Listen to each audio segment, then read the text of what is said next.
the time has finally come to establish our mutant power universe.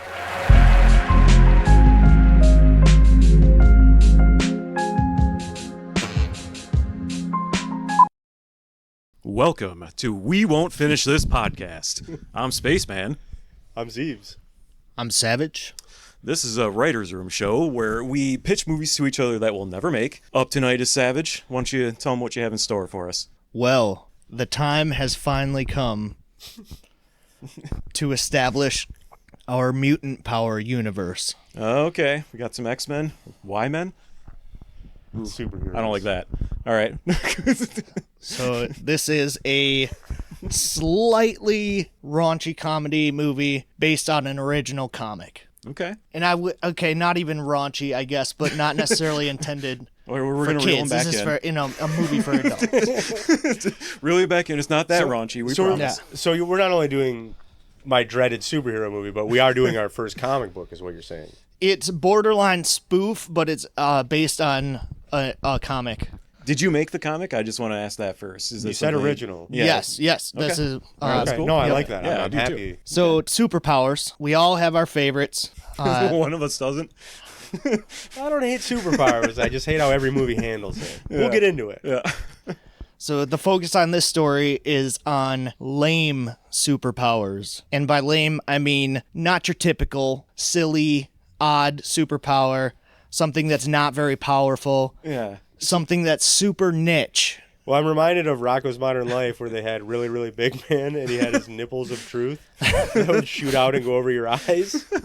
But that's already been done. Yeah, that one's bizarre for Get some sure. brainstorming to Powdered do. toast, man. Super niche. Like it might only be helpful in very specific circumstance. Now, okay, so me and Zeebz have something from a very, very long time ago. One of the first ideas we had, one of the characters had a super lame superpower. So we obviously didn't finish that, but the lame superpower we had was he just hovered a little. That was it. Hoverman. Yeah, he just hovered a little bit. Which is a great party trick, but it's Yeah, not what are you really gonna going to get you in the do? Marvel universe. Yeah, exactly. Flora's lava. So you're talking Flora's Lava Definitely, champion. Yeah, Flora's Lava champion 2024. No, like that. I do like that. Just a really lame one. So it's something that you would see and just be like, yeah, it's kind of cool. You know, it's like He can grow his hair really fast. It's an adaptation, but maybe a very specific, odd little thing. So Doesn't get sunburned. okay. Sounds like at this point we're mocking superhero movies, which I'm on board with. But if it was a real one, then I'd have to set the record straight on some things. I've seen my fair share, but these comic book heroes and villains are not your everyday Marvel, DC, anything like that. So Yeah. So we're just lame superheroes. I mean, that's totally fine. So I mean, are we getting into is the tone spoof, or is it just kind of like more just comedy? You know, because I do feel like there's a difference there. It's a comedy. We'll get into it here, and you can kind of be the judge of that. So the two main characters, Brock and Leonard, are total opposites. Okay. A bro jock, Brock the champ. He's popular, athletic, strong. He's charismatic. And he has a headlock that nobody can get out He's of. cool. He's lucky, but he's dumb. Okay. I think we all know some people like that. Wait, what? Leonard, loner nerd Leonard Pitts is unpopular, uncoordinated, scrawny geek who is unlucky but very smart. Okay. So we got like Pinky in the brain. Two Kinda. opposites. All right. Brock's social life is everything Leonard wished his could be. Okay. So, but they're friends or something? How do they? Act 1, the freshman. All right. Codeface says Glass Man and Unbreakable. From the movie?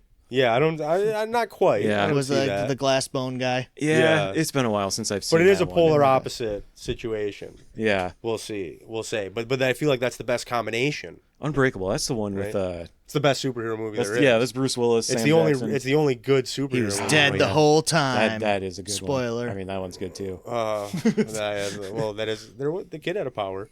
But Hey, no, he that's a did. different movie. But no, but it's I'm over Unbreakable. Curse. Really is the best superhero movie. It's Yeah. the best serious superhero movie. See, I mean, Because that's how I'll it would give you be. this. It's not somebody just in a weekend is like, awesome, I can do this cool thing. It's like, you're going to end up, okay, you have a firepower. Well, you should have terrible burns all over your body because you figured this out as a teenager and you didn't know what the fuck you were doing. Like, that's what a superhero character needs to be. You know, what's your opinion on Iron Man? Or Batman. They're just really rich. Batman was my favorite when I was a kid. Batman and the Ninja Turtles. You might hate this. I've never watched any of the Iron Man movies because it was the first Robert Downey Jr. what all these superhero movies have become, which is just like, oh, every superhero just has all these clever quips. Yeah, I mean, do you like Robert Downey Jr.? When the Hulk is making clever quips, it's over. Yeah, he's more of a grunt and get the job done kind of guy. But they put him in the movie. They put him in the movie with clever quips. Everybody's making clever quips. Yeah, no, the whole I mean, time. I'll give you that. Like, I think people have gotten tired of it. And Iron Man is what made that popular. And now they all do it, and it's so terrible. good. Iron Man's really good. I can't do it. All right, I am gonna get into this movie here. So. Act 1, The Freshman. Scene 1, we open up on a rainy funeral ceremony. A family mourns as a casket is slowly lowered down into the ground. They're all very distraught to have lost their loved one. Tears roll down their faces as thunder rolls overhead. Oh, man. After the burial, the family is sitting in a fancy lawyer's office as they discuss the will and estate inheritance. A stoic and muscular college-age male wipes a tear from his eye. That was Brock, right? That the name? Brock DeChamp. Brock DeChamp? Okay. Who's he lost? Is that all one word? This is the last name. Is one word. And to my only grandson, Brock, I leave my most prized possession. My Batcave. The set I had with me every day on the pro circuit. The set passed down to me from your great-grandfather. Solid gold. Precisely balanced. 27.35 grams each. Ornately carved. Premium materials. May they bring you good luck and continue the legacy of greatness. What is it? Yeah, what is it? It's just raw materials? Brock DeChamp reaches out. Just give him a couple of ingots? Some iron ore? Brock DeChamp reaches out to accept the pocket-sized gold case. He opens it up to reveal a set of darts of the finest quality. He's like, God, I'm so happy. I was about to have to get a smelter. Honored. Yeah, that'd be a lot of work for somebody to just give you some ore as an inheritance. Yeah. But it's so valuable and you got to figure it out. That's a movie. Gotta get a big hammer and take my shirt off. Like, this isn't me. That would be my next movie. A guy inherits a bunch of gold ingots or ore and he has to figure it out. Yeah, this is your problem now. All of your descendants are counting on you. Reveal a set of darts of the finest quality. Okay, so it's who is it? His father? Grandfather? This is grandfather. Grandfather was a wealthy dart pro. Honored, Brock closes the case and tucks it away inside his suit jacket. The family exits the office and begins to part ways. Are you sure you can't join us for dinner tonight? Thanks, Mom, but no, I've got to get back to ABC. There's a stupid science lab tomorrow, and I've got a long drive to make it. Otherwise, they'll mark me ineligible for the rest of the season. What's ABC? It's the school that he goes to. It's called Alpha Beta College. Okay. Oh, All right. okay. So they can both go. It's alpha and beta. Okay. Yeah. Now I was thinking he was gonna get it, just tucking his pocket. We're like, no, Mom, I gotta go to the bar and play some darts. It's like if anybody needs me, I'm gonna go get hammered and sob about Grandpa. I'm going to go try to sell these. So he's an athlete. He's a football guy. He's there on a scholarship. So Brock hugs his mom and bids his family farewell. He hops in his black Dodge Challenger and speeds off, driving all night to return to the college town. Okay, gotta get that keg stand going. I'm assuming. I don't know. So scene 2 opens on a small 2-person high-tech looking dorm room. Only one bed is occupied. In place of the other bed is a chemistry set, several gadgets, inventions, and experiments. Okay. So, all right. So the nerds got to live there, right? Yep, What was his name? Leonard Pitts. Leonard Pitts. Pitts. Yeah, that is the Pitts. It's a pretty nerdy name. Yeah, it's a good one. Okay, so but do they live together? No, they attend the same college. Okay. Okay. So they're not a thing. Brock's doing science too? Brock does not live in this dorm room. He lives in a different dorm. Oh, so this is a 2-person dorm, but only one bed is occupied. In place of the other one is all of this chemistry stuff. Leonard lives alone. Yeah. Okay. Loner. A wheezy, acne-ridden face in a sleep apnea mask snores loudly. Oh, boy. Really going all in. The apnea mask really sets the vibe if you just hear it as it's panning his chemistry set. Yeah, you just hope it's Darth Vader. This is and the you're introduction. The disappointed. camera would just do a pan, and you'd be like, "What's going on here?" And then there's just Darth Vader, and I don't know, he wakes up from a nightmare or something. His cat jumps on him. His morning alarm goes off. It's a hologram projection of his favorite e-girl cosplayer, Cat AF. Cat AF. All right. She's dressed as Lara Croft Tomb Raider. like Okay. PlayStation 1 version? Pointier. Yeah. A little more Pixelated. triangular. More pixelated. All right. The thirsty geek awakens. He puts on his glasses as she dances on the ceiling. The retractable headgear automatically stores itself in its bedside compartment. Activate fuel regimen.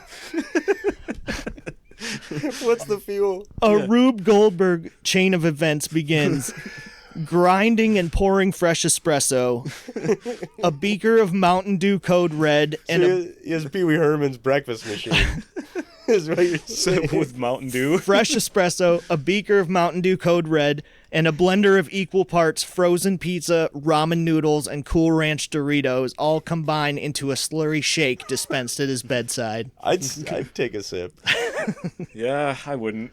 I'd be curious. What'd you do here? Ugh. He's just optimize. Look, no time to eat all of this separately. I'm gonna combine it into a slurry This shake. is fuel. This is Fuel regimen. Super Borg Almighty. Yeah, right. Except he somehow stayed like thin. You said he was like a thin, Yeah. nerdy guy, acne. He's a thin Yeah, guy he's scrawny drinking all little the guy. bad foods. Well, yeah, the acne makes sense. Like, I don't think Yeah. anything else. The is roommate assigned to doing his that. dorm met Leonard and instantly moved out, leaving plenty of room to work on inventions and experiments. He'd gotten used to it, though. Leonard Pitts had spent his whole life being unpopular. The loneliness he could usually ignore by studying data, scientific research, and tinkering with his gadgets, but deep down, Leonard yearned to be accepted by his peers and to become popular. He wished he could be smooth with the ladies and be part of the in crowd. Now, can this be like a sad montage?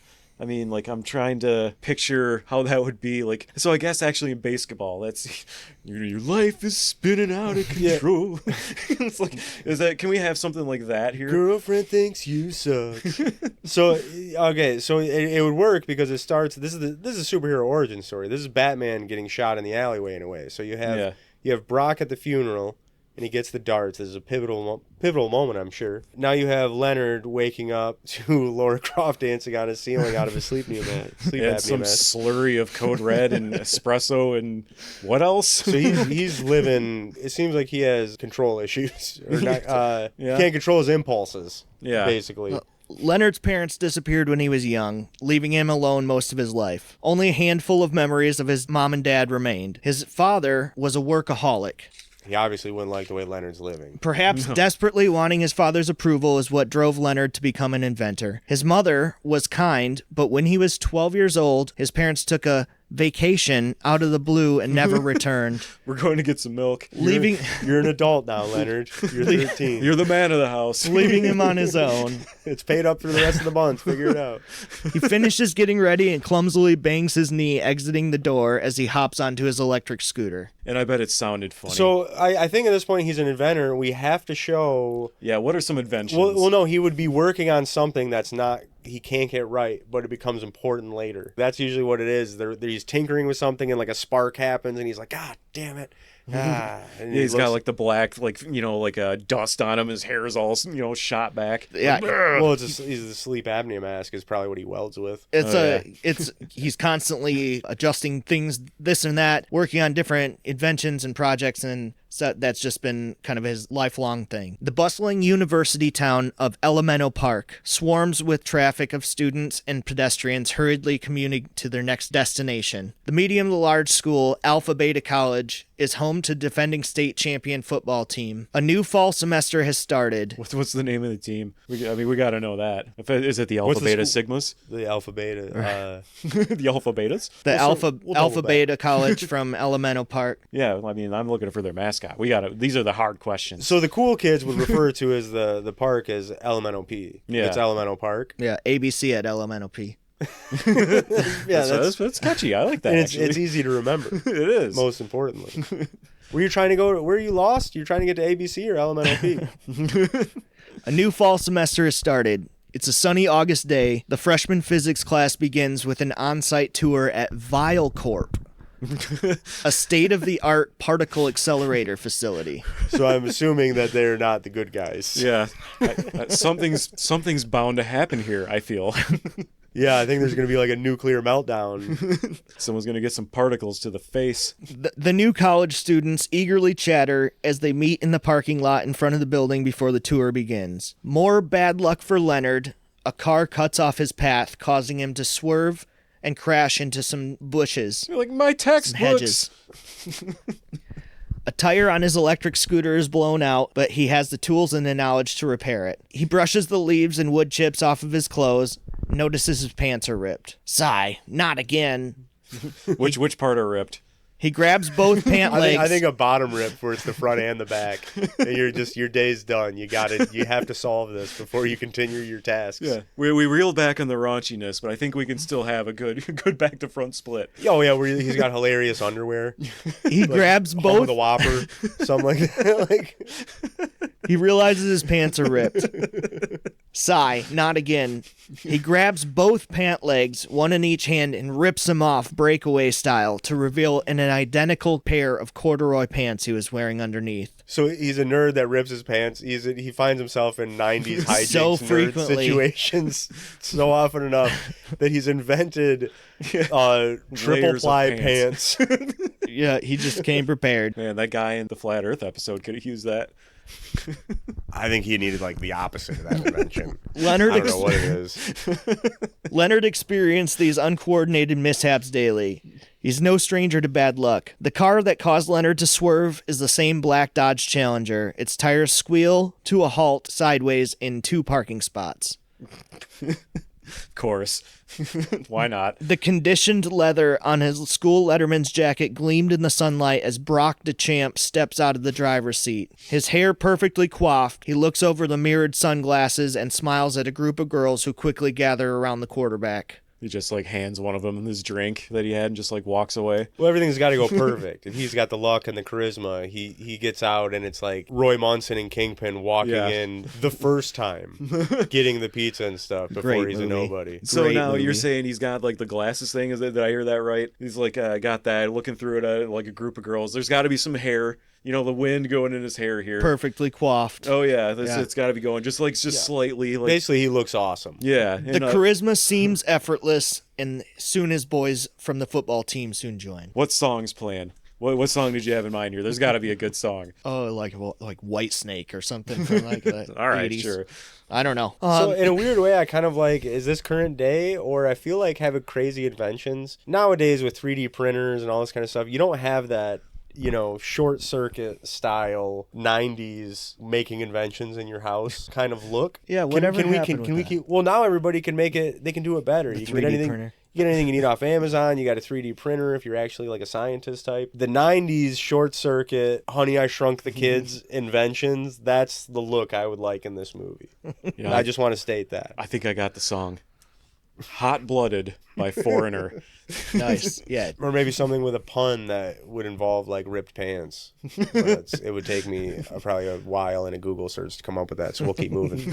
The group of popular kids hold shallow conversations about sports, frat parties, and celeb gossip drama. They're dismissive of the science class, unimpressed with the technology they were there to behold. Leonard parks his scooter and is struggling to remove his helmet when he sees her. She's actually a real person. Cat AF. His e-girl crush. So it's Lara Croft in real yes, life. one Lara Croft. I mean, She would definitely stand out in a crowd. That's for she and sure. I is neck turner. His glasses begin to steam up. She's walking towards him, Ew. smiling and waving. She must recognize him from all of his contributions to her virtual tip jar. Leonard dopily waves back, but as 2 girls walk past him, he realizes she was waving to her friends the whole time. Okay, they're in college, right? It's college? Yes, Okay, college. good. But For I'm a second there, I picturing- thought it was high school. So and what I is didn't like this? that. Is this just an overly plastic surgeried hot girl that is getting plastic surgery to look like PlayStation 1 Lara Croft? Is that... Because, I mean, that might exist somewhere. I'll look through TikTok and see who I can find. He's not even a blip on her radar, but somehow ended up in the same class as his e-girl waifu. He took that as a sign. He hoped one day to work up the courage to actually talk to her. Brock and his football boys hoot and holler as they shotgun PBRs and crush the cans on their forehead. Right in the college? This is in the parking lot of the Vile Corp. Well, they're the cool kids. That's The right. security guys probably just, hey, come on, Brock, cut it out. Take it to your dorm. Come on. But to be real though, so you're saying this Cat AF it's just another girl at the school who does what, like an OnlyFans, or this guy made his own recreation of her? No, that dances on his ceiling. She good does distinction we need to she's make. like an internet girl, like Okay, woman okay. that So does he's the cosplay, like simp, dresses as up they as call different it. stuff. Is what you would say. Yeah, I'm pretty sure that's the current term. So the football guys are crushing the beer cans on their foreheads. Leonard's disappointed to see Cat AF seems smitten with those Neanderthals' barbaric behavior, but he's still eager to get inside and tour the particle accelerator. Of course. Excuse me? Yeah, In of the- course he is. Excuse In me? the, he's more worried about the science of it. Well, it sounded like you wanted Probably to is. get inside her particle accelerator. Is what you were saying. In Thought the, we were reeling back the raunchiness. in the lobby, Leonard bumps into a brief, ominous encounter with a bald scientist who seems to be in charge. He looks familiar to Leonard, but the man has no patience for anyone, claiming he must get back to important work, and quickly disappears behind a secure door. Yeah. I'm Dr. Squidtavius. Leave me alone. Let me go work. He'd put a lot more jowls into the voice if he's a squid. Squidtavius. Yeah. He's going to fall into an electrocuted squid tank. Yeah, bald scientist has important work to do, and he just disappears behind a secure door. These squids aren't going to funnel themselves. I've got science to do. The man looks familiar to Leonard, but he has no patience for anyone, claiming he must get back to important work, and quickly disappears behind a secure door. A short, curly-haired woman in a white lab coat and extraordinarily thick glasses quietly addresses the class as they make their way into the foyer. Welcome to Vile Corp. Your professor has notified me they're in a faculty meeting with the dean and will not be in attendance today, so I will begin the tour. The small woman shuffled the class group from room to room, touting facts, explaining the build process, function, and necessity of each piece of equipment. So wait, they didn't even get like the real tour from one of the actual people? Sent in a scrub? I said the teacher for the physics class is not able to be there, so they're going to do the tour without them. Yeah, this lady, I'm picturing her as like the secretary from Ghostbusters. Yeah, for some that's reason. right. Yeah, you didn't get the guided tour by a Ghostbuster. It's like, here's our secretary. She's going to go show you how everything works. Egon's not here, but I can show you around. Yeah, you see this tube? Slimer's in there. Pretty cool, huh? Yeah, just like dings on it a couple of times, knocks on it. Yeah. Although Leonard had read about and was familiar with the concept of the atom-smashing device, he still marveled at the details, like how cold the thermoreactors must be kept and how fast the molecules travel in the chamber. But it was aggravating to hear the jocks cracking dumb jokes and loudly interrupting the already quiet presenter. Okay. The tour guide says, "Our next stop on the tour will be downstairs in the particle accelerator chamber itself." Pretty sure that was a dig at us. It's written in. I was quiet. The group herded into the tubular structure. It was larger than Leonard expected. The class was spread out in the sterile space. The jocks at this point are completely ignoring the presenter, egging each other on as the hot girls giggled and flirted. Leonard, finally fed up, walks towards Brock at the back of the room. He says, "You know, if you'd quiet down and actually listen to the presenter, you might learn enough to pass the quiz that we'll have to complete for homework. But you're an ignoramus, and you're ruining this for everyone." Why is it that the nerds always have to pull out like those words? Like they are insulting, but it's like, come on, like you couldn't have just sworn or something. That cuts deeper than calling him a fucking asshole, I think. I'm curious. I'm going for more like the trope, like like what the response Ignoramus? would be. Like, you want to go? Like that kind of stuff. Like, yeah, I'm picturing like Spider-Man 1. I want to hear the response because I'm curious. Is Brock actually a dickhead? Or is he actually like cool with you know what I mean? It's fair, I assumed. But is he just gonna give him a wedgie and locker him, or is he gonna be like take it to heart? Yeah, I'm gonna accelerate your particles. Little shit, get over here. Leonard says, "But you're an ignoramus and you're ruining this for everyone." Brock says, "What do I care about some dumbass quiz? Why don't you study these particles? He farts loudly. Trash cans. All right, is that her first fart joke? Possibly, and I like that Leave it to me. But it's a hostile fart. Yeah, which I it like, really 'cause was. You don't see a lot of hostile farts, Yeah, like but also very funny. Like a few that's people very here- common with farts. a few people here probably laughed, but like everyone else is very uncomfortable by this fart. Brock's lagging behind with Leonard as the others shuffle forward. Leonard says, obviously it doesn't take much intelligence to throw a football. The only sport more pathetic than football is darts, he mumbles under his breath. That's oddly specific. Only the two of them remain in the room as the presentation pushed onward. Wait, Leonard hates darts? That sounds like you it. think he would love the I know, that's like a concentration game. I thought he'd be like, more into that. more Yeah, calculations involved, maybe. Yeah, maybe he just really hates darts. Or maybe he knew. And he goes, I know your grandfather died, and I'm a prick too. And I'm going to shit on darts for no reason out of nowhere. No, he's like, no it doesn't- reason at all. Yeah. For no reason at all, I'm going to go for your jugular. I know you have cool darts. Fuck you. Hey, Heard that case rattling the whole time. I was watching from a drone that I designed myself. The whole funeral, just to see you cry.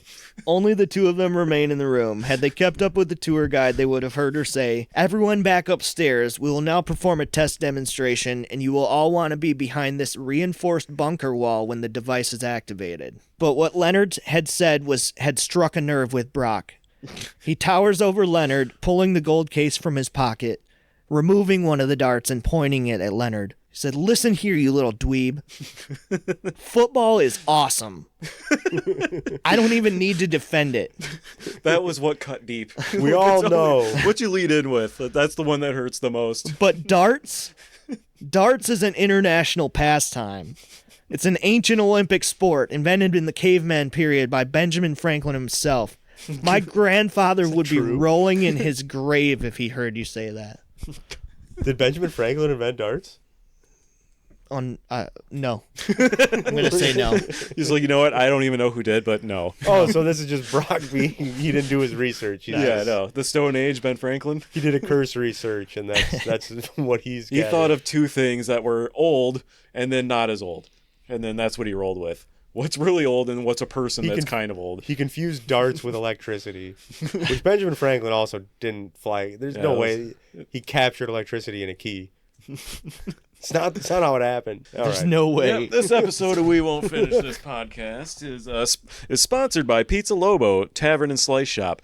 Now with 2 locations, Andersonville and Logan Square. Open every day from 12 to 12, rain or shine. Order at pizzalobo.com, caviar, or DoorDash. Brock has backed Leonard against the wall, menacingly pointing the dart at him. Unknown to Leonard, a stowaway lightning bug, also known as firefly or glowworm of the beetle family Lampyridae, which had clung on still since he crashed into the hedges, crawls from his shirt onto Leonard's arm. Okay, that's why that was important. All right. At that moment, the switch is flipped. The particle accelerator on the opposite side of the chamber is activated. The machine fires. The tubular tunnel becomes a runway as 2 positively charged ions are sent rocketing in each direction at the precise location the young men are standing. At supersonic speeds, the protons pass through their bodies, altering their DNA as the particles collide faster than the blink of an eye. The event happens instantaneously. Both are totally oblivious to what has just taken place. Leonard quickly backpedals what he said, apologizing, not realizing it was such a touchy subject. The short fused reaction made Brock acknowledge what had triggered the outburst. His grandfather just died. He quickly puts the pointing darts back on his pocket, even apologizing to Leonard for his actions as they quietly rejoin the group. None of their classmates or the short-sighted tour guide even realized that they were unaccounted for. To break an awkward silence, Brock half-heartedly mocks the presenter, getting a few laughs from his cronies, swooning from the girls, and an eye roll from Leonard. Unbelievable. And he made the lady cry. The tour ends a short time later, and the students all go their separate ways. Surprised you're not groaning so far at the origin story happening in real time here. No, because I know that it's not trying to be serious. Yeah, I guess that's fair. That cools me off the whole time. I think I'll be all right with that. But it's when you're trying to make me care. I start getting upset where I'm like, you're insulting me. Well, we're gonna tug at the heartstrings at some point. We'll find something. Oh yeah. So is there a big explosion? They're supposed to. I was thinking they could be standing behind the wall, like you said, but maybe because the jocks and the girls are goofing off, that the explosion happens and they're not behind the wall, and it makes the Lara Croft pointy boobs not pointy anymore, and now the girl's self-conscious that they're not so pointy. Yeah, and this guy dropped his darts and like he farted in the particle accelerator from what I remember, so I'm sure that's going to be his superpower. They're making fun of the lady, and the jocks are just like, you're just going to fire it up, fart in it, and some dude does it, and it creates the bad guy. It's like the ooze from Fern Gully. Tim Curry fart. It's the smoke monster or something. Leonard returns to his dorm. His night consists of more slurry. Oh, God, I forgot about the slurry. Morning and night, huh? Gaming, tinkering on his various projects until he was exhausted. Leonard puts on his sleep apnea mask, turns off all the lights, and closes his eyes. We are going to go back and decide what the project he's been tinkering on the whole time is. We just have to get to the end so that we can see what he needs. And then it turns out he finally got that dang thing to work. There's all sorts of projects that he's working on. Yeah, I was going to say, he's probably got some weird inventions in there. But he's in the movie, you would have to name at least one or two that he's tinkering on. And like I said, he's trying it, and then he fires it up, and it just sparks, and he's like, damn, it just starts hitting it with a hammer. It was supposed to be GAC. Yeah, I'm working on GAC for 15 years. This is new GAC. New GAC. That'd be pretty good. Leonard puts on his sleep apnea mask, turns off all the lights, and closes his eyes. A bright flash of iridescent green illuminates his dorm. This is startling, but only momentarily, and it stops. He closes his eyes again. A flash bright enough to light up the room lingers a few seconds and dissipates. Leonard looks at his reflection in a blank computer monitor in the darkened room. His entire body glows with bioluminescent skin. The glow burns bright for a second and then dims. This continues every 5 to 10 seconds throughout the night, keeping Leonard awake. Even his eyelids glow involuntarily. Yeah, I keep forgetting this is like lame superpowers. Like we established that, so he's he's a lightning bug. It's like, yeah, he's a lightning bug. He's a glowworm. That's terrible. Like, what do you do with that? It just finally hit me. So I'm like going back to it. It's like, yeah, you're just a lightning bug. Like, so it's if anything, I mean, is it even enough for you to be able to see, or is it just for other people to like, hey, I'm over here. Oh, that's Leonard. He's the only guy I know who glows. Yeah, just like a little bit. Even his eyelids glow involuntarily. He gets no sleep, mortified and embarrassed of his newly acquired malady. He was already an outcast. This would surely only make it worse. So does he only blink at night? Because maybe he has to become nocturnal because he can't get any sleep during the night because he's blinking all night. Yeah, it's totally involuntary. He can't control the blinking at all, and it happens. Yeah, I wonder what the purpose of that really is for the bugs. Does it allow them to see, or is it just like, come get me? Yeah. The primary purpose for the firefly to light up is to attract potential mates. Oh, he did the research. Okay. I love Nice. that. Thank you. There's another first. We don't have anybody to Google this. So his entire body is glowing with bioluminescent skin. He gets no sleep, mortified and embarrassed of his newly acquired malady. He's already an outcast. This would surely only make it worse. Leonard deduced it must have had something to do with the Vile Corp field trip. It might attract him a mate. He wants to keep it under wraps, but he must find Brock to see if he has the same symptoms. What's he gonna do? Just like wrap around a parka? just go out like that? Like, but even still, I feel like if the girls see Brock and him both blinking, they're still gonna go for Brock, right? I mean, it's not much else has changed. Terrified, he blinks brighter. Terrified that it could flare up again at any moment, Leonard dons a trench coat and a fedora to cover up as much as possible. Oh boy. That's what he had readily available. Like a balaclava. He downs a quick slurry breakfast and rushes off to his AM physics class. God damn, this is Bork 2.0. How is he skinny? He's only getting the essentials, like Code Red, like Doritos, and an espresso slurry. All right, yeah, it's just enough. Yep. He sits in the back of the lecture hall. I heard it's vegan. He rushes off to his AM physics Keto, class. actually. He sits in the back of the lecture hall, a few rows behind his crush. Brock is a no-show. About halfway through class, Leonard catches himself staring at Cat AF. He decides to He made it half the class. I give him credit. Decides to finally work up the courage to speak with her. As he's starting to utter the words, his body begins to flash once again with a green glow. He springs out of his seat and sprints away out of the building before anyone notices. Yeah, does he say milady at all? I mean, he's got the fedora. He's living the neckbeard life. Yeah. Codeface brought up Milady's. He probably would at some point look at Cat AF and be like, "Oh, you dropped your book, Milady." Milady. Yeah, it's just like, it's like just move right on. Leonard, get a new book. Leonard scooters across campus to Brock's dorm hall. Brock is not in his room. His roommate said he didn't come home at all last night. Halfway back home, Leonard's scooter battery died. Normally, he would have a backup, but he was so distraught he left in a big hurry. Leonard sadly walks through campus, pushing his dead scooter. He walks past coffee shops, vape stores, and restaurants on Main Street. As he approaches O'Leary's pub, he hears chanting inside from an unusually large crowd for the AM hours. He leaves his scooter at the door as he pushes it open. Brock! Brock! Brock! The rowdy crowd shouts. Leonard makes his way through the circle of onlookers to find Brock standing in the middle. He's quickly chugging a giant mug of beer. As he finishes his drink, the crowd cheers and he slams it upside down on the table next to 6 other empty glasses. So this is like Gaston. It's like that's what I'm picturing now. He's kind of like Gaston. Bro Chad. Yep. He's a Kerplowski. Yeah, eats 6 dozen eggs. He only drinks out of red cups. His opponent waits impatiently. It's your turn, bro. Brock was shit-faced, laughing gleefully with his friends. He had been up all night drinking and hustling dart games with anyone willing to challenge him. He steps up to the line, his grandfather's golden dart set grasped confidently in his hand.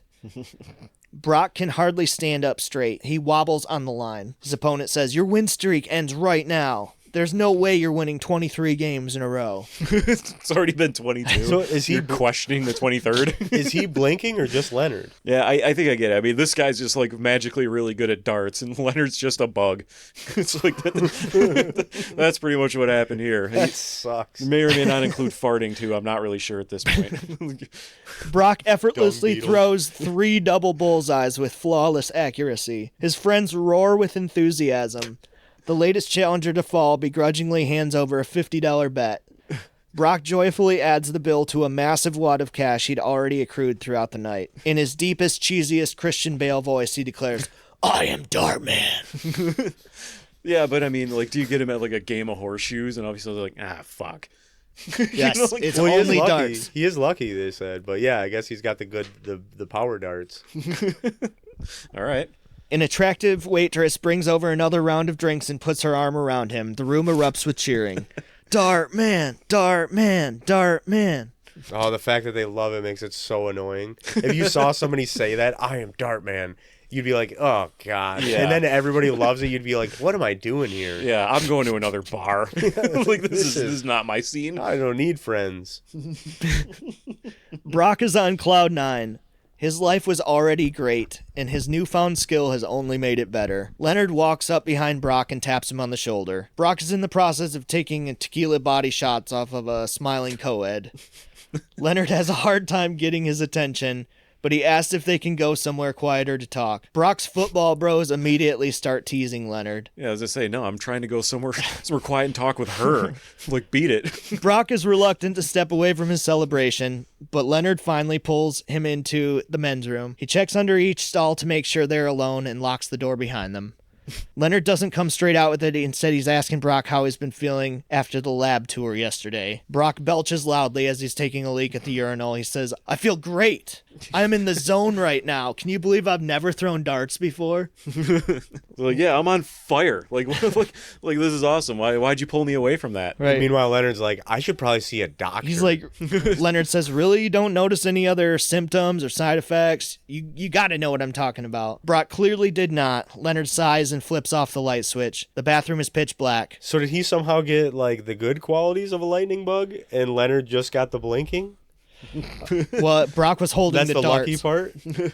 So it's just the dart. So there is Yeah. no effect of the lightning of the I mean, particle Brock accelerator says, on "What? Brock? What are you trying to pull? A prank or something?" Oh my God, dude!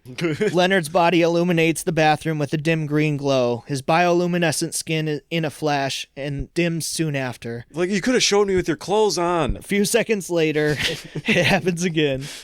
Whoa, what a freak.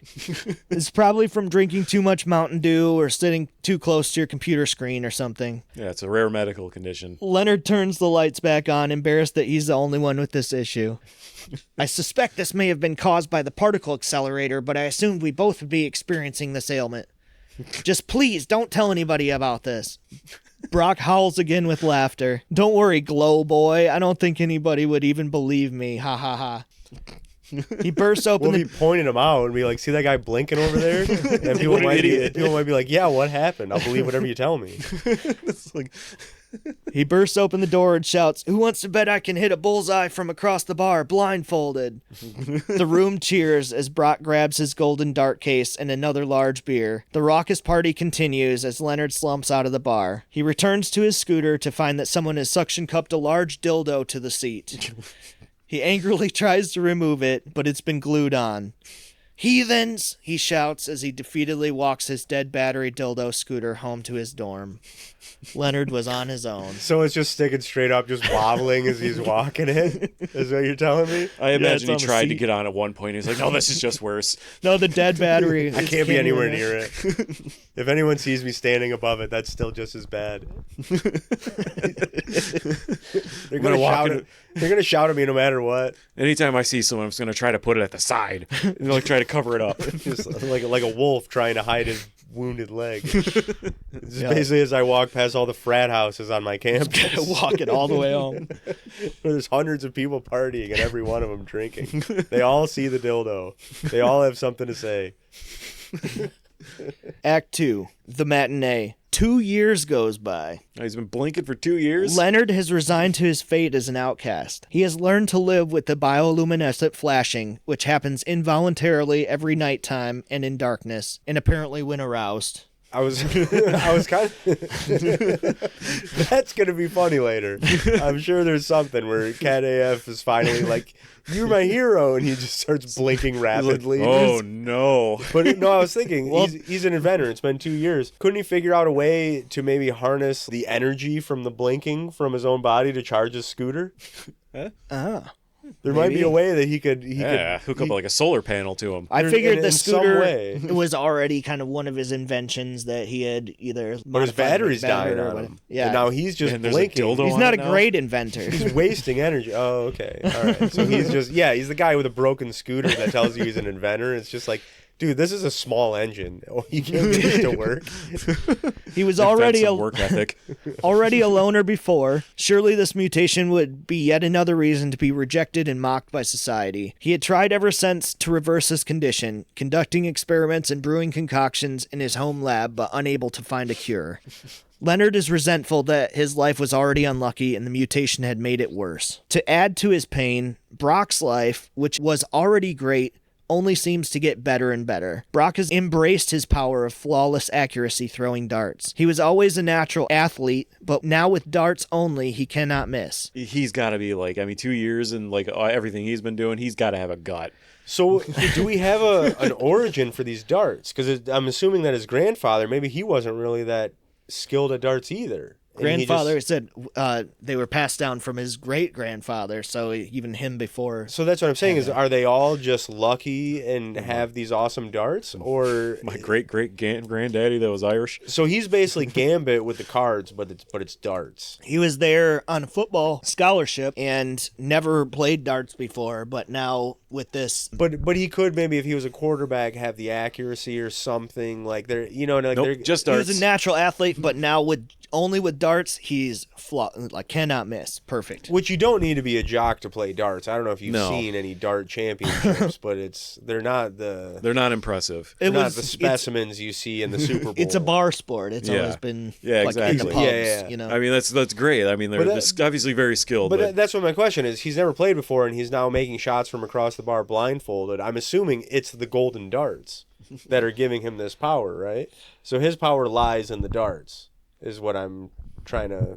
if somebody else picked up the darts, The darts have been ingrained into his DNA now, so he Okay. is one with the darts. So Okay. his grandfather, his great-grandfather before, somehow his dad just never got to be a dart champion. He worked in a tire shop his whole life. His dad Just had back problems. Like, it sucked. And He made bowling balls. Yeah, and his grandfather was like, I'm not going to give you the darts. It's up to Brock I to, won't to give you the continue the darts. legacy. Yeah. Yeah. Not giving you the His darts. dad pissed off his grandpa. and Went all in on bowling. They scared. Wasn't it Teen Wolf where it skips a generation? Brock is revered and loved by his community. He has even developed a performance, a showcase of his skills, an exhibition like a magic routine that he schedules several times throughout the day to wow onlookers. The incredible Dartman, even dressing in costume, with mirrored sunglasses, form-fitting spandex outfit with a red cape, moon boots, a belt and 2 bandoliers like a gunslinger strung across his chest, sporting dozens of darts that he can quickly grab and throw 2, 3, and 4 at a time. You said these are going to be lame superpowers. This is actually a pretty cool superhero. Yeah, he got fat and took it to Vegas. like that's not bad. He's Showing winning off 3 dart tournaments simultaneously. Showing off over his shoulder, behind his back, he will toss targets up in the air, and by the time they hit the ground, there are pincushions stuck full of darts. Anytime Dartman can use his power, he does. Obviously. The light switches and appliances throughout his home are riddled with pinholes and pockmarks from activating them by throwing darts. Every chance he gets, darts. A landlord's worst nightmare. Yeah, it really is. You said nail-sized holes. we agreed in a lease that was cool. You didn't say how many. You said I hung a lot of pictures. Yeah, I had pictures everywhere. Yeah, just imagine like just walking through the house, just boom, boom, boom, throwing them everywhere. Just being the neighbor and be like, why? What is that? just keep here throughout the house. God, just I have stop. an axe thrower next door. Dartman is loved by his community, and everyone seems to know and appreciate him. Glowboy, on the other hand, is an outcast, afraid of ridicule and rejection. So has he even gotten anyone's attention at this point? I feel like scientists would be banging down his door being like, we'll help you with whatever stupid thing you're working on. Please let us study you. Leonard You're blinking, for God's sake. The whole town knows. If he's blinking in that moment, we got another problem too. If it's during the daytime. So does he just hide at night? Or when he's aroused, he has to quickly, oh, I think I left the oven on. Well, yeah, it happens at night or when it's in total darkness, and that's what's keeping him from, interacting with people. Wasn't wanting to talk to girls before. Now he's got no chance, he says. So unless they're into blinking, but how would you know? Glowboy, on the other hand, is an outcast, afraid of ridicule and rejection. Leonard won't embrace his circumstance and lets his malady prevent him from connecting with others. It seems like everywhere he goes and looks, he's reminded about Dartman, and it really aggravates him. I can already just foresee him and Cat AF get somehow lost together in some dark area. He's like, I can blink our way out of here, but you have to arouse me. That would be how he saves her. If only somebody could make a noise with those balloons on the wall at a distance. The dart just flies out of nowhere. Mr. Perfect. Follow the sound of the popping balloons. Leonard says, Mr. Perfect, handsome, hotshot numbskull. He says to himself as a bus drives by with Dartman plastered on the side of it. They're really going all in on He's like Dartman. taking it on the road. The emissions from the bus choke Leonard into a coughing fit. Just every aspect is just somehow screwing him over. He decides to stop into a coffee shop to quench his thirst. There are a few people in line. Excuse me, do you have any red Mountain Dew slurry that I can have? We'll settle for it. Here's the recipe. Yeah. Can you serve it in my fedora? He somehow has a fedora He's with got the a bag of beers on hot each side. Cheetos and just starts crushing into the... Yeah, I brought my own here. You just throw that in the blender. Pre-crushed. I sat on it on my scooter ride over.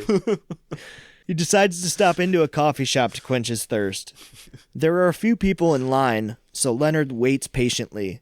The Karen in front of him was not so patient. She loudly berates the only barista for not moving fast as she thought he should be. The obnoxious woman with main character syndrome rudely shouts her complicated order. This is where Leonard decides he is a superhero and he's going to step up and blink her the fuck out of here. Keep your eyes open. Don't look away. Don't time your blinks right to avoid my powers. Oh, wait, no. Coffee. We're talking about coffee. Like, we usually drink coffee during the daytime. We're getting back to another problem with the blinking. No, it's not a problem. He doesn't have to be blinking. I don't know. We'll find out. Does he have to be blinking? It might be all right. He blinks at nighttime and when it's really dark. Yeah. So double almond, milk macchiato latte, no whip, sprinkle of cinnamon, half calf, extra hot. The barista complies with a curt customer service sarcastic smile. Every step he brews with perfection. The Karen's mouth is practically salivating as he heats the drink extra hot. She can see the steam rising. Leonard looks on as the very last step before he puts the lid on. The barista sticks his finger in, briefly touching the liquid before handing it to the customer. She takes a sip, realizing it's not extra hot, but suddenly cold. Have a day, the barista snarkily says, as Karen storms out of angrily. The barista have ice powers? Yeah, Mrs. Freeze? It sounded like I can make things just kind of cold. Not freezing. I can just make them like a little cold. Yeah, but you saw me heat it up, you bitch. The cameras saw. My boss won't fire me. They all saw the steam. Enjoy your lukewarm It was shit. steaming when I handed it to you. I didn't wash my hands. The Karen storms out angrily. It was now just the two of them left in the shop. Wow, she is not a satisfied customer, says Leonard. I love that it's the same voice as like the squid or the whale. Enough. Enough. It was a squid hooked to a computer or something, I believe. Yeah, just go watch that episode. It's a deep dive. Yeah. Giant squid versus. We'll get you there. It'll explain itself. Wow, she is not a satisfied customer. The barista had a pleased smirk on his face. Yeah, that's why I took this job. I relish these moments. So it is Mr. Freeze. I love ruining these little bitches' day. Lukewarmer. Lukewarmer. I just love being kind of a dick. It's my You thing. son of a bitch. You're lukewarm. Lukewarmer. He reached out a perfectly manicured hand to shake. Leonard Pitts. Ew, he said with disdain. I would just go by Len if I were you. How's that better? Leonard says, noted. I saw what you did. That latte was 210 degrees Fahrenheit, 98.889 degrees Celsius. Didn't that burn your finger? The thermo-induction alone would. Luke says, yeah, it's kind of a hidden talent. I only use it when I get a particularly difficult customer. Serving tepid drinks isn't much of a payback, but it's the least they deserve. It's my small contribution to society. Yeah, someone's got to do it. It's all right. Codeface on Twitch says, and then suddenly Jack Hardball walks in with a look of PTSD on his face. My man. Take a coffee black. Leonard says, have you always had this ability? Luke says, ugh, no. Before I got this job, I was a door dasher. My last delivery was from Chen's Chinese food to some Dr. Vile at the particle accessorizer. Oh, so it's named after him. All right. What was his name? Dr. Vile. Dr. Vile. Oh, it's boy. it's the bald guy that was fondling the squids. Okay. Yeah, I remember now. There's no squids in this one. Yeah, Well, Maybe there should the be. tentacles. yeah. We know what he was doing. Yeah, he's just being generally weird in the other room. Like, Leonard can perks agree up. on that.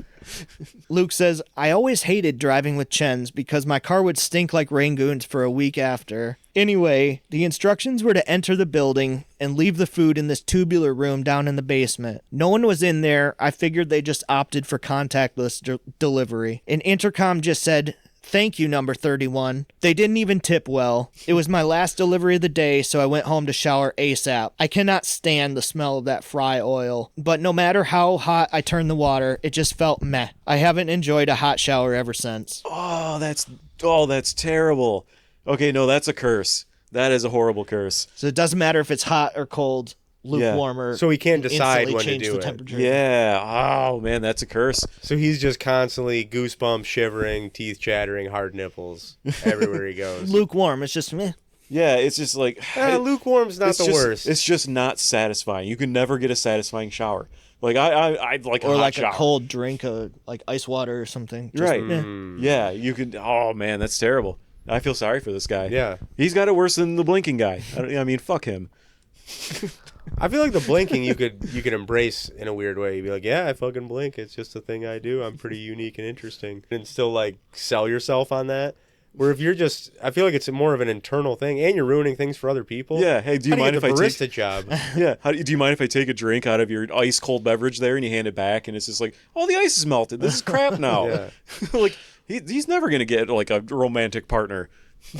Leonard says, Luke, look, and he pulls him into the barista utility closet. Within a few seconds, Leonard begins flashing a neon green glow. Luke says, whoa, you would be a hit at the next rave I go to. Leonard quickly explains what happened to he and Brock that day. Leonard says, don't you see? There are 3 of us. Luke says, oh no, honey, we are everywhere. Luke dishes the tea and explains that he has met many others with mutations. Okay. I imagine the secretary from Ghostbusters has a dozen powers. She's like, I love doing these presentations. You never know what's going to happen. It's like, yeah, my pancakes are always doughy now. That's what I got. My pancakes are always just doughy, and it's terrible. Oh, I thought you were going to go the other way and say she had great pancakes. No, raw doughy. No.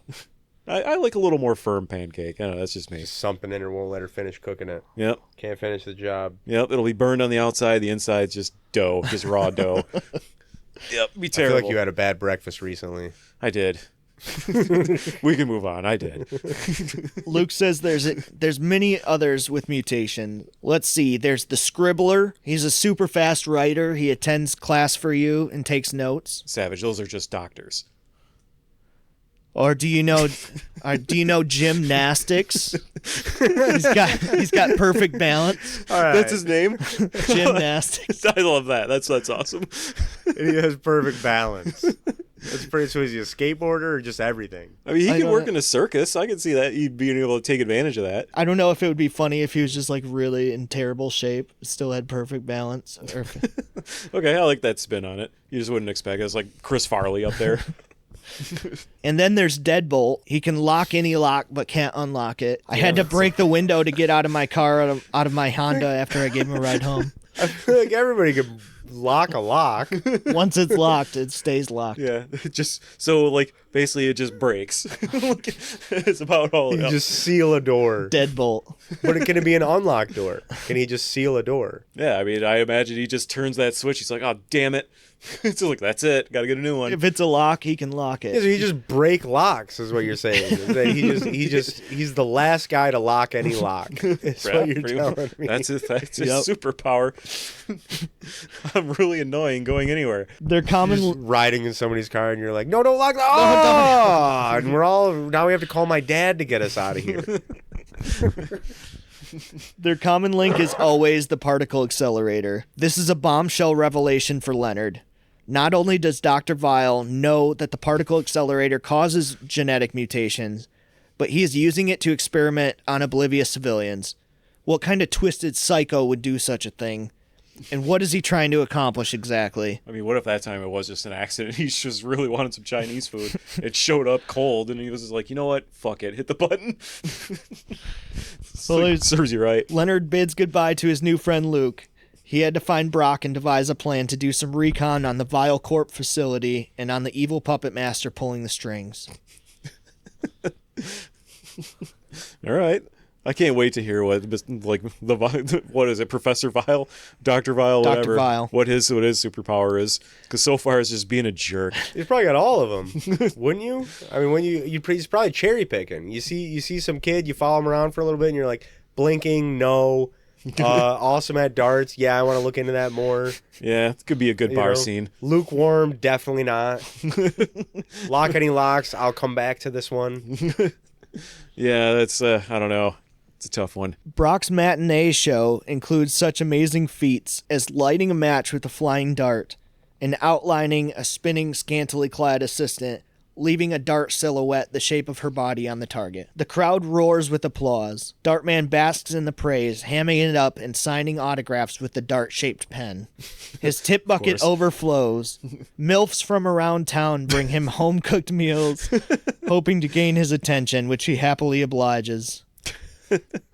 Yeah, how old is he right now? Because he said it was after college. Yeah, he's like a Probably 2 like years into that. early mid-20s, something like that. Cougar age dart groupies. Yeah. That's what I'm picturing. And now, we're circling back to Whitesnake. I see them kind of like, I don't know why. Yeah. I see some 80s. We're going to do a reprise of the song from earlier, whatever we pick. Leonard fills in Brock, who insists on going by Dartman, about his encounter with Luke Warmer and the crimes against humanity Dr. Vile is committing with his evil experiments. I gotta say, I'd be hard to convince if I'm Dartman. This is pretty sweet. I'm living it up here. At first, Dartman downplays the concern, but he eventually agrees to the mission, realizing this could be an opportunity to use his skills in a real-life situation. They decide to act out their plan next Friday night. Okay. I don't know how you could possibly use I'm really good at darts for, like, espionage. Like, I'm trying to wrap my head around that. Well, you got to think of, like Rounders, the guy he was playing cards with was, like, Russian mob linked, and you know what I mean? So there's probably a way in a movie you could infiltrate using darts, to get into something. At least for the sake of what we're doing, The day has finally come. The duo meets near the bushes Leonard crashed into. Why there? Leonard is dressed Remember that place we crashed? Just meet me there tomorrow. Leonard is dressed in a white lab coat in order to blend in as a Vile Corp researcher. And the voice will sell it. Yeah, I'm here. Like, oh yeah, he definitely works Fellow here. scientist clocking in. Like, yep, one of us. Milady. Brock walks up in full costume, not subtle whatsoever. Just as Dartman. What are you thinking? We're supposed to be inconspicuous. You stick out like a sore thumb. Dartman says, "Relax, Glowboy. No one will even notice me." As he says this, The blinking guy says, "You're going to stick out like a sore thumb." As he says this, a plain banner ad for the Dartman show flies overhead. Simultaneously, a group of 4 college students shout from across the street, "Hey, Dartman!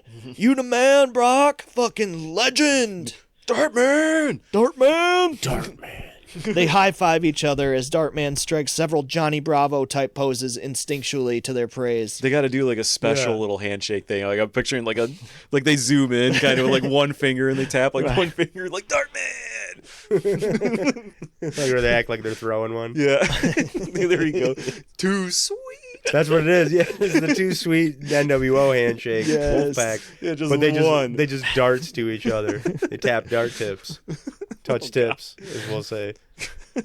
Leonard says, "Well, I guess it's a good thing I developed these." Leonard hands Brock several tranquilizer darts that he had worked up in his home lab, which Dartman is pumped about. Yeah. New darts. New darts full of red sludge. I can't wait. So pumped. Hopefully not. So pumped, in fact. He gets a sugar rush, and that's the tranquilizer. It's a whole bag of gummy savers And Code Red Mountain Dew just boiled. in a single dart. Dartman is so pumped about these trank darts, he ends up wasting them all on the first 10 people they encounter at the facility. I mean, to be fair, I would too. Many of Sounds which really were fun. completely Dude, unnecessary. they're just going around campus. That's probably, there'd be a scene of them, like, maybe the 2 of them are riding on his scooter, and they're just like, "Hey, do her," and it's some old lady, and she's just like, "Ah," and just collapses on the street. They're like, "It worked," and they continue. They're riding together on the scooter and he starts blinking and be like, "Oh, come on." "Hey, hit that bus driver!" Ah! Just 10 people screaming as the bus goes out of view. And they're like, "Awesome!" I bet I can hit that skateboarder over there. Like, quit wasting those. Why are you hitting the people with so much to lose?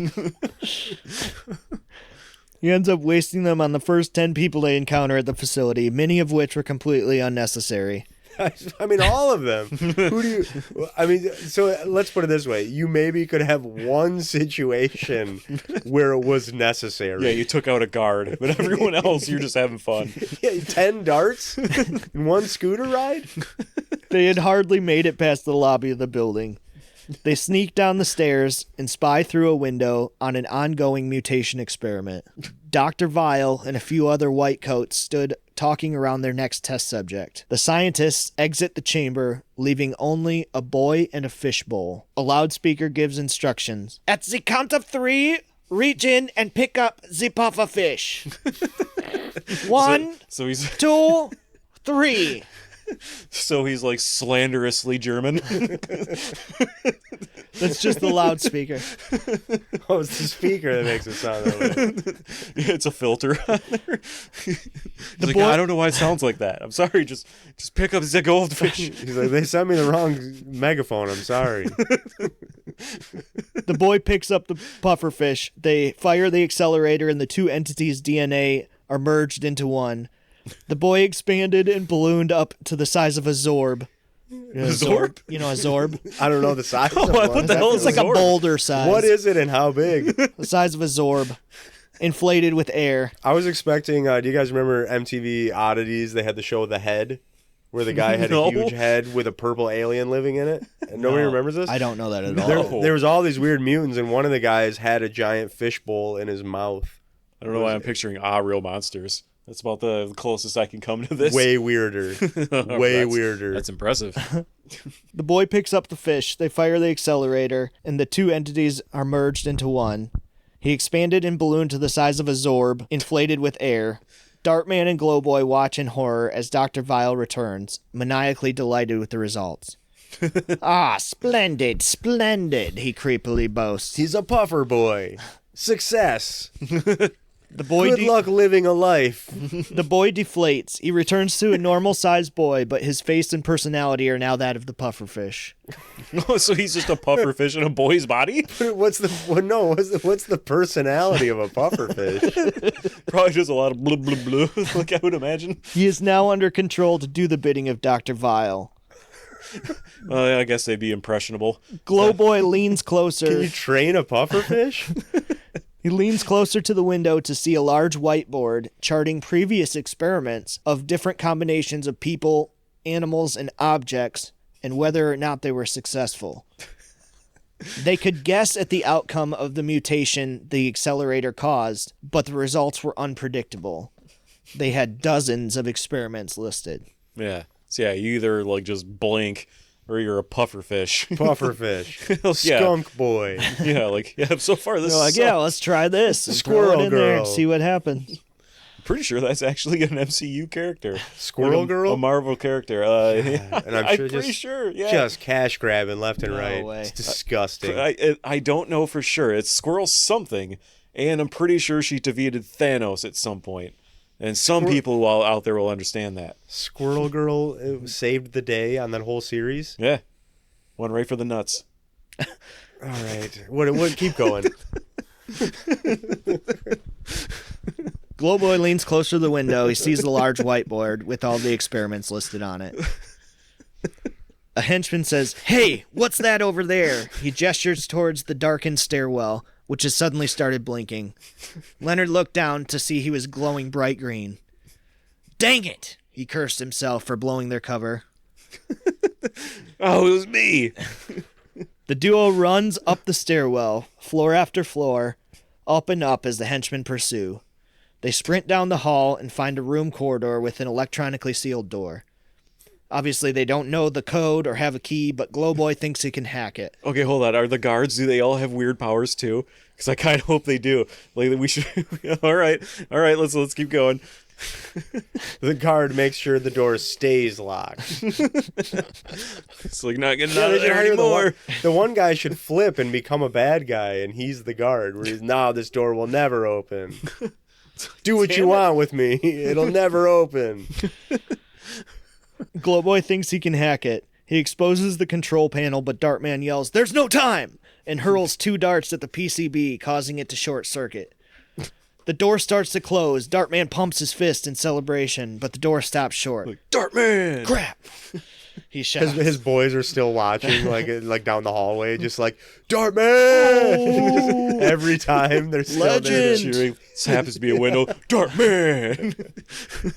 Fucking legend, man. Glowboy says, "We might be okay. No man could fit through that gap." Just then, the first guy arrives. The duo begin to gloat. "Ha ha, you can't get through." They're mortified to see the man pull one of his arms completely off, allowing him to easily fit through the gap in the door. A vending machine's worst nightmare. Why didn't he go sideways? "Ah!" they scream. Why do you have to pull the arm off? You have one of these dumb powers. You just use it every time you can. You're just like, oh, I don't want to turn my body. Let me just pull my arm off. I'll just pull my arm off instead. People will see that I'm a mutant too. They scream. He uses the full reach of both arms together to slap them from across the room, knocking them unconscious. They call me Reach Around. Soon the other henchmen Rich catch up. around. This would be his name. Good work, Mr. Potato Arms. Dr. Vile says. What? So okay. So let's break this down. Dr. Vile, he's terrible at catchphrases. Yeah, he's really bad. He has to hit everybody with just like a what the fuck? Why would he say that every time? But he says it with the confidence of Arnold Schwarzenegger as Mr. Freeze in Batman and Robin, where he had a million freeze puns. And I will say, I think Reach Around's a pretty good name for this one. I think Rich Around. Is that his name, Rich? Well, it's got to fit the gymnastic, scheme. Oh, okay. Oh, yeah, that's right. All right, Rich Around, yeah. Okay. Yeah, Rich Around. He says, "Good work, Mr. Potato Arms." The twosome have their hands tied when they groggily come to. I believe some introductions are in order. Forget it, you fucking nerd. We're not telling you anything. You say that to the doctor? Yeah. He didn't even ask him a question yet, did he? But he has no patience for nerds. So what is his problem? That's very funny. That he just immediately attacks him with his broy jock verbal attacks. But I already know all about you, Mr. Dechamp. I feel like it should hurt his feelings a little bit. I feel like Dr. Vile should be very, intimidated. Hey. Yeah, just intimidated by it. Like, he'll say his next line with confidence, but kind of flinch. Like he's expecting, I'm going to get pounded by this jock. But I already know all about you, Mr. Dechamp. Or should I call you Subjects 8 and 9? Like, no, you call me fucking Dartman. No, I intended to introduce myself and my associates. You already met my latest masterpiece, Balloon Boy, number 93. That's Pufferfish? Mm-hmm. Balloon Boy. Oh, man. Yeah, Dartman's going to have a field day with that one at some point. Ladder Man, number 67. Mr. Potato Arms was number 21. What's-her-face is working around here I somewhere. finally got it because Mr. Potato has arms take come off. stuff up, yeah. I literally thought it made no sense at all. I couldn't piece it together. I was like, potato arms. His arms are removable. Yeah, they just kind of taste like potatoes. But just his arms? Or is he just Mr. Potato Man? His arms are removable and interchangeable. So you can put the left on the right? You just really mess with people? So you can do like a backwards man sketch? Mr. Potato Arms was number 21. What's-her-face is working around here somewhere. I don't think she was ever mutated. She just has a very forgettable face. Oh, no. What's her face? Just nobody can Just remember. can't pick her out of a crowd. She just works here. I don't know. I think I've seen her before. I've worked here 9 years. Yeah, I don't know if I like that one. That one's a little unfair. No, I'm pretty... We're not sure if she has a superpower. Just, I don't know. She's on the payroll. I'm a fan. I like What's Her Face. I think that's the strong character. All right. And the man to my left is subject number 2. Hi, Bert Sienna. My power is I can change anything the color of burnt sienna. I mostly handle the interior decorating. Leonard chimes, I thought I had noticed a common theme from room to room. Very nice. Burnt Sienna. Like, I'm so glad you noticed. Bert Sienna. Oh, yeah. Bert Sienna. I caught it.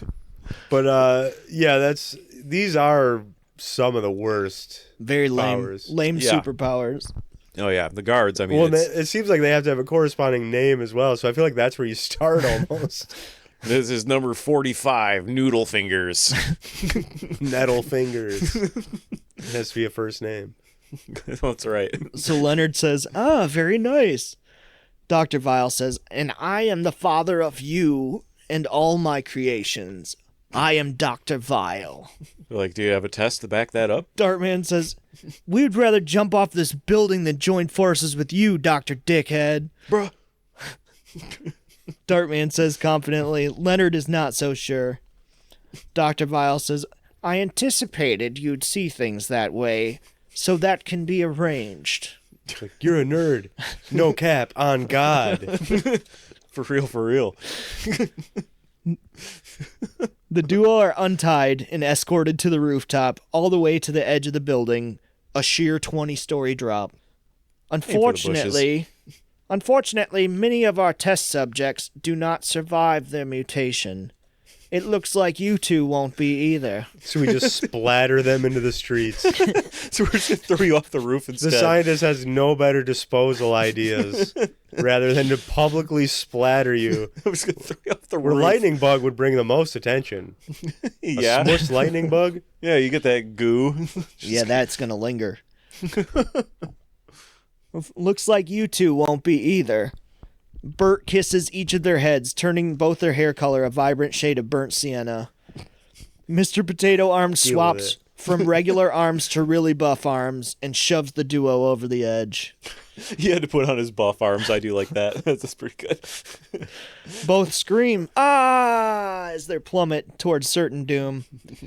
Dartman says, this is your fault, he exclaimed as they tumble in free fall. I feel like he could link all his arms if he has multiples, where he could actually have one holding the next and like swing them to safety at some point. You know, there's a lot of options if he's got strong and weak arms. Couldn't he use all four? They're interchangeable. Because where's he put them? Yeah, He I have, was like a about to say, backpack. does he have like a holster? Yeah, they go over his shoulder like a samurai. Did he just like get sent into the machine holding a Mr. Potato Head toy? Yeah, or just someone else's arms. Is it just... They really have tried everything. Somebody's one of those monkey clocks with the symbols. It's just like, let's see what this does. Yeah, that one run off the roof right away. He was real annoying. Where's Gak Man? That guy was a dick, man. Every time when I was sleeping, every time. Moon Shoes Man. Glowboy says, my fault? You were the one who gave him this idea. I'm the only one who got the short end of the stick. Your perfect life only got better with your cool power. Look at me, glowing every few seconds. How lame is that? The duo are choking each other as they tumble down towards the ground. Like, yeah, it's really lame. Can't you do anything else? Can't you fly? That's preposterous. I think I would know if I could fly. Well, have you even tried? I can't. Man, you're so negative all the time. You'll never make it with that kind of attitude. So he maybe he can fly, and he covered up right away because he was self-conscious of the blinking. But his jacket always restricted his wings that he never knew he had. You're Because the trench coat. Yeah, you're there. You'd be like, I don't have any fucking wings. Like, how would I fly? I haven't seen him. Glowboy closes his eyes, infuriated. For the last time, I can't fly.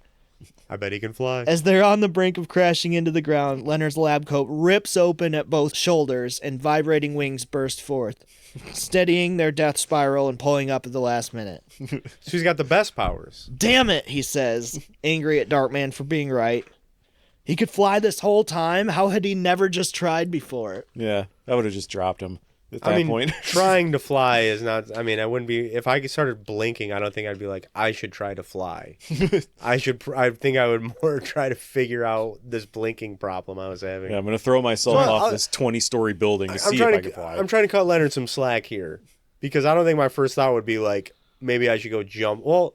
Maybe if I was blinking, I might want to jump off a building. But I'm just saying, it's just one of those, it wouldn't be my first thought of like, maybe there's something more to this. Better jump 20 stories. Yeah, if you start blinking at home, don't throw yourself off a roof, please. No, disclaimer. There's always answers. Tomorrow He's you had might not years blink. to figure it out at this point. He's just never tried it before.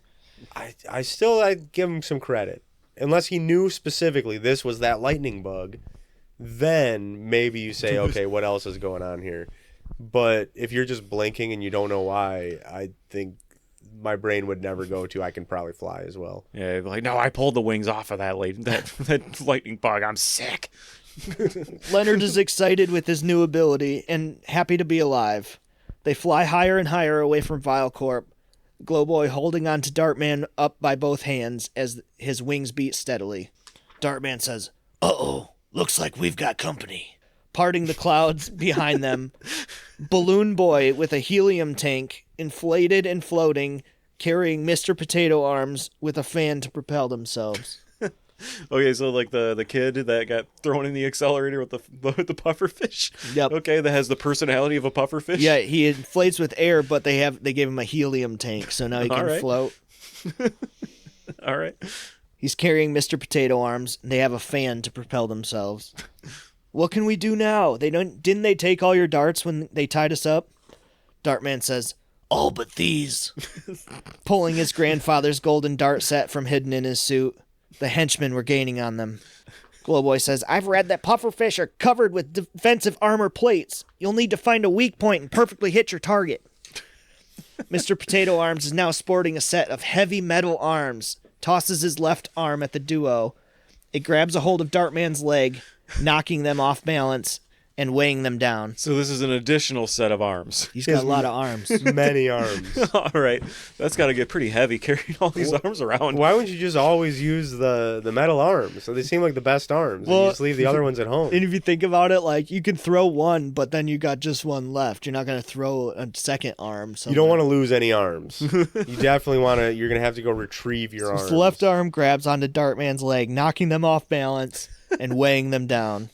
I feel like the chain of arms is the strongest Balloon Boy combination. says a line, but inflated with helium, it's just super high pitched.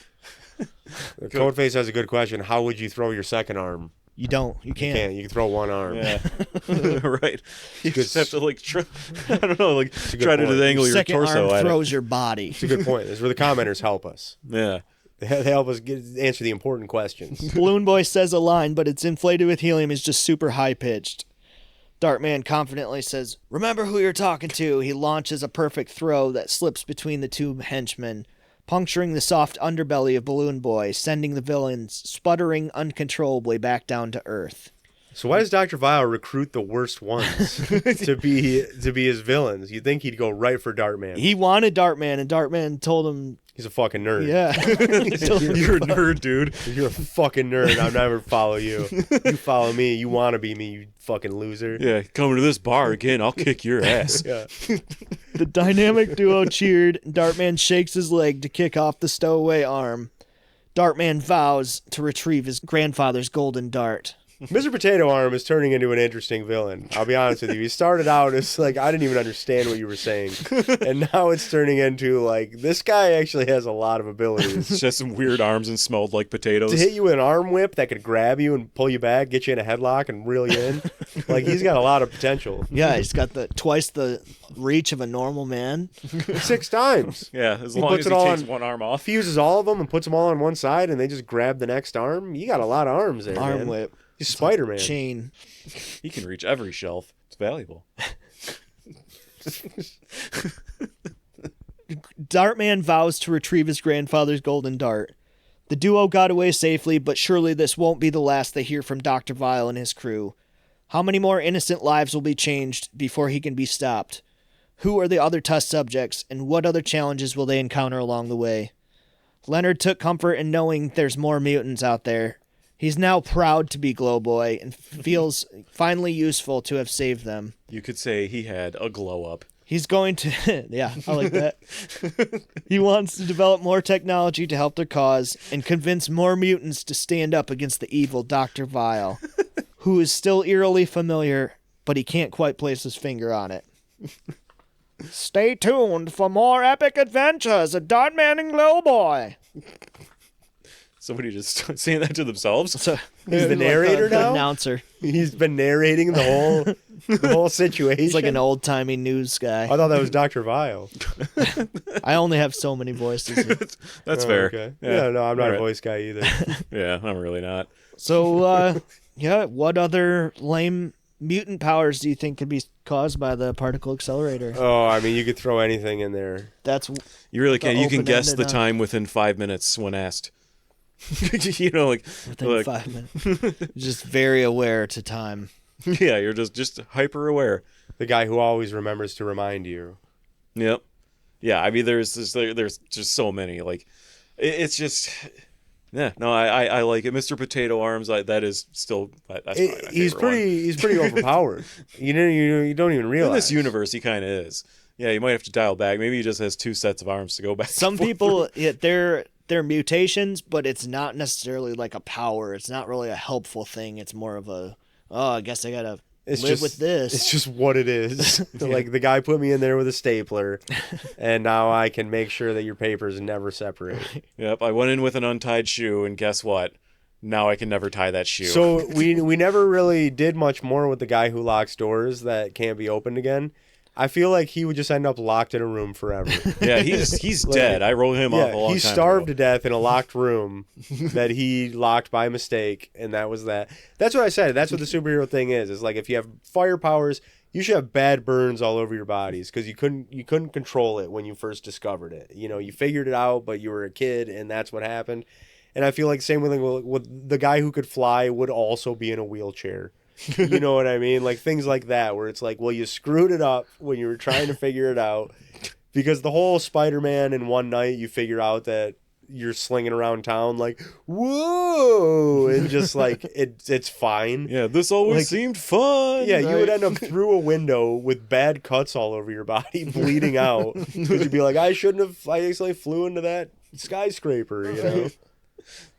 So Convenience Man happens to just have exactly what you need, but one less than what you need. Yeah, Codeface has a couple ideas. Captain Posino, the water boy who carries a cup of infinite water. I could see that one being good, though. I'd always that have could work out. You could keep a whole group going. Yeah.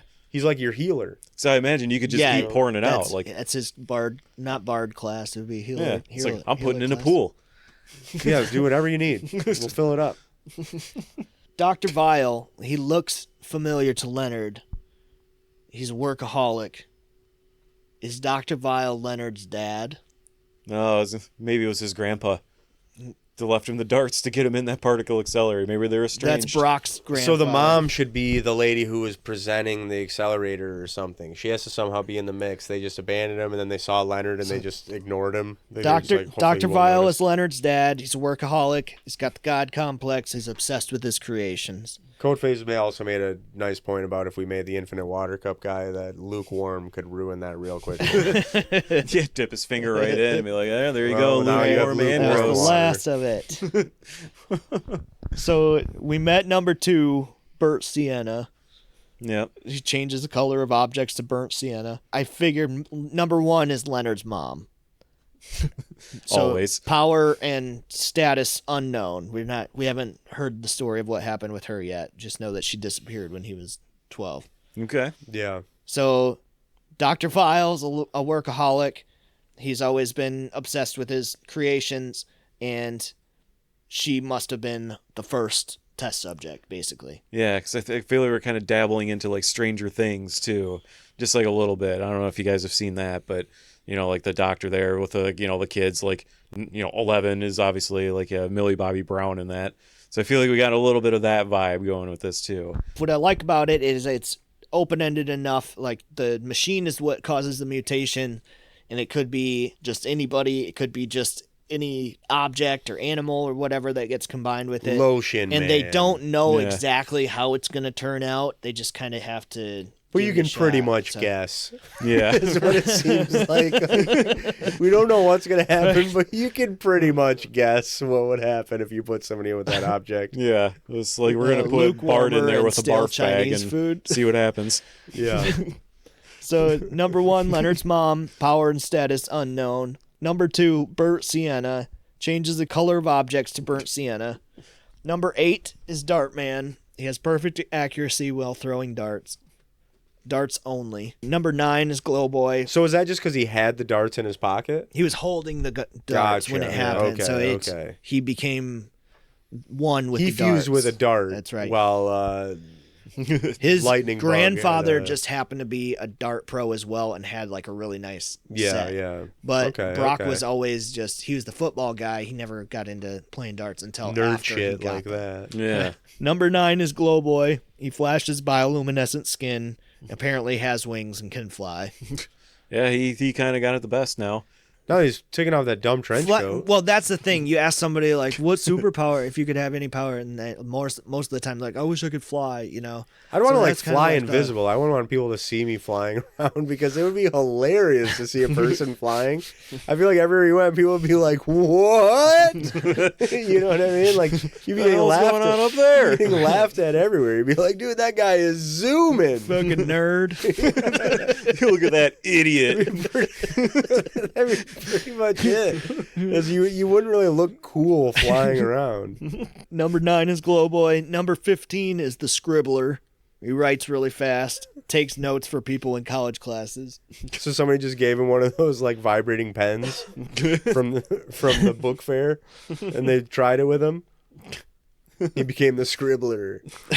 It sounds very sinister, but it's really like, who cares? We don't know what just can't side read he's their on notes. Yeah. yet. Number The squiggle 21, pen. Mr. Potato Arms. His arms are removable and interchangeable. Yeah, absolutely lethal. It's up in the air whether his legs are or not. I feel like it's funnier with just the arms. Arms alone is Yeah. You can do a lot with that. I think Yeah. the arms. Maybe they found like a garage sale Mr. Potato Head where half the pieces were missing and he only had arms. They were like, "Yeah, just try it. Throw this kid in there with it." I'm an evil scientist. Just do it. Yeah, why not? Trying to get one more in before lunch. Kind of my vibe. Yeah, he's had a couple of years now. So he's up to 93 so far, and who knows how many more he's going to do. So at number 31 is lukewarmer. Instantly changes the temperature of anything to lukewarm. And immediately applied it for a barista job because he's a dickhead. Yeah. That's hilarious. Number 34, gymnastics. Yeah, I like that one. He's got- Codebase suggests autograph, who can duplicate anyone's signature due to being sent in the chamber with an autograph book. Oh. But that only a would be certain like amount of celebrities. Yeah. Like just like like D-list ones, though. forging Yeah, memorabilia. you can just forge any It's just an signature if he's eBay. seen it. He Yeah. can duplicate it. But it's got to be like I said, like D-list celebrities. Like nobody's going in there and Yeah. buying like. Pauly Shore. Definitely Yeah. fits the bill. Yeah, exactly. He's cool. So gymnastics has perfect balance. I think it's funnier if he's really out of shape. Number 40. Not just out of shape, but oddly shaped. like a How do you pear-shaped. balance like like that? a no neck, whatever. But it's just like I guess he has a low center of gravity. It's like a weeble wobble. Yeah, he's bottom heavy. So I guess like Number 40 is deadbolt. He can lock any lock permanently. he sounds the coolest, but he's dead. he was gone after the first scene where literally they were walking through a room and the door shut and they just heard a latch and he just goes, "God damn it." Maybe And that was. they were Oh like- no. They were like, "That's the closet," and they were like, "Well, you need to get somebody to help." And they were like, "Well, we have a whole movie to do." That so- was Leonard's first roommate that was going to move into his dorm. Right, with it's him. like we'll come back. It's like, Yeah, screw Leonard that. left for the weekend to go figure all this out. I don't know. and- I guess he moved out. And Deadbolt has just been clawing at a door in their dorm, dying. Here's one that didn't make it into this movie, but is in part of the universe. Circumference. An old British chap who only draws perfect circles. Why didn't that make it in? That's great. I mean, what He's would probably he do? one of the college professors, I What would he think. do? Yeah, he It just he's- teaches math. He's Yeah. good on the chalkboard. Geometry, ladies. Dude and can work a gentlemen. chalkboard. Also didn't make it in here. Number 69, Smokescreen. He's a vape lord, smoke airbender, blows giant clouds that fill the room up from the floor up. So it's probably like, "Oh, quick, we need a distraction. Hurry, someone do something." And he's like, So those guys exist. You're like, stop just coughing. fills the whole room. Codeface is They're calling. gonna find us. Hadouken! And blows this like, Yeah. Codeface said, energy ring. AKA Zeebz. I've been vaping a lot this episode. So. yeah, smoke screen over here. And then she doesn't have a number, but what's her face? Not mutated, just a very forgettable face. I don't even remember a I was number. thinking maybe the tour guide. No, she's not mutated. She never even went through the machine. Even better. Oh, she's She just, just, like- she's just a person. They're just referring to as what's her face. What's her face is around here somewhere. She never ended up getting experimented on because Dr. Vile always forgot about If there's 20 people in the lobby, you couldn't pick her out. You don't know. Yeah. What's her face? She looks like she's like AI generated. And then number 77, Neil Clipper. He can rapidly grow his toenails like Tim Allen and the Santa Claus. I don't know what I could do with that on this episode, but maybe sometime in the future. Let's not. Let's Yeah, not figure that out. That's not one. It's a weird one. And then 93, Balloon Boy inflates like a pufferfish. Helium makes him float. Yep. Okay. So that's what we've got so far. The helium making him float is a nice touch. Yeah. Yeah, really inflate with nice. air is not Yeah. that interesting, but then if you And got a helium tank... he's the only one who can defeat the vaping guy. Because he Oh, I can like actually that. out-vape him if he can somehow wrestle his vape from him. Like, don't call me a blimp. It's insensitive. But yeah, it's pretty good. It's it's like a college. It's pretty much Kirby. There could be a party scene. There could be, you know what I mean? Like, there's a lot you could do with just the characters involved. Especially maybe after they're figured out. It turns out that they're all at a party and they're doing party tricks or Luke something. Warmer you know? sounds like he's been partying with a couple of the guys. So I was thinking like down the road they're gonna have like a Justice League or something where they all kind of come together, try to defeat Dr. Vile at Vile Corp. The Justice League with these idiots. I'm trying to think of like what that would even be called. Yeah, I don't have anything now. Maybe we'll throw some in the comments later. Yeah, let us know your weak superhero powers in the comments. The title of this video. movie, The Dawn of the Rise of the Origin of Dartman and Glowboy. Well, that'll be hard to fit in the It's a little wordy. I'll Is that this power you got? we'll break it down a little Long bit. titles. Come up with really good titles, but they're really long. We'll trim it down. But it's but no, you said it was based on a comic, but it was never mentioned. So I feel like the movie would be cutting to pages of the comic book or something. This like that. The idea intended to be like an actual comic. It started out that way, and this is the screenplay adaptation of that comic book. Okay. Well, that's what I'm saying is that it would be cutting to comic book pages or something along the lines to. Yeah, you're just talking like cinematography, that. like Yeah, like that would be whatever. the directing Some of the other- style. Is yeah. that we show something happens, then it freeze frames, then it cuts to a drawing of that or something. You Yeah, know? it pans in and out, and then it's on like the Yeah. next one. Yeah, I see what you're saying. Very comic booky feel to it. Yeah, but yeah. No, I am reminded of, like I said, check out MTV Oddities, The Head. It's got some I interesting. never heard of that before. There was one of the guys it was like in a lawnmower accident. He had a lawnmower blade like stuck through his head, but he could use it to like fling things. Like it was a very strange show, but it's very interesting. But yeah, I think that was pretty good. Yeah. It's quite a ride. Yep, it's an interesting one. We got our first superhero one, and you didn't cringe the entire time, so I feel like that's progress. Well, because it wasn't taking itself seriously. That's true. That's the big issue is when you're trying to make me think that the world might actually be destroyed if the hero doesn't solve it. Then it's just kind of like, well, I know the world isn't going to be destroyed in this movie. And I want to just write the most like pretentious superhero movie and bring that just to see a squirm the whole give time. me a heads up and I'll come with my own notes. I think this works because it's not the same powers that have been done over and over and over again. It's Well, nobody's trying to destroy the world. the stakes are kind of low. Yeah, it's a just town. Some Yeah. scientists making mutants rather than knocking over skyscrapers and somehow people are like floating in the clouds talking to each other while a city's crumbling below them. Yeah, it's like that dickhead just made my coffee kind of warm. Yeah, no, it's very it's more grounded than a lot of the things I see. This Yeah. leaves the door open for more superpower Yep, discussion. Well, we have a whole universe now. yeah, we Where do. We're gonna have Luke Warmer and his backstory and how he could never go to a pool party or people would just hate it. Don't invite Luke, please. Don't invite Luke. I'm making lemonade. It's a hot day. Don't do it. Yeah, all right, well, I don't think we finished this podcast, but No, you can check us out on social media. We're on most platforms. If you want to get in the next live stream and contribute, we're on Twitch and YouTube. All those links can be found at linktree/WWFTpod. Thank you, everybody who's commented, engaged, followed, subscribed, everything. We really appreciate it. And that's pretty much it. Dartman, legend. Dartman!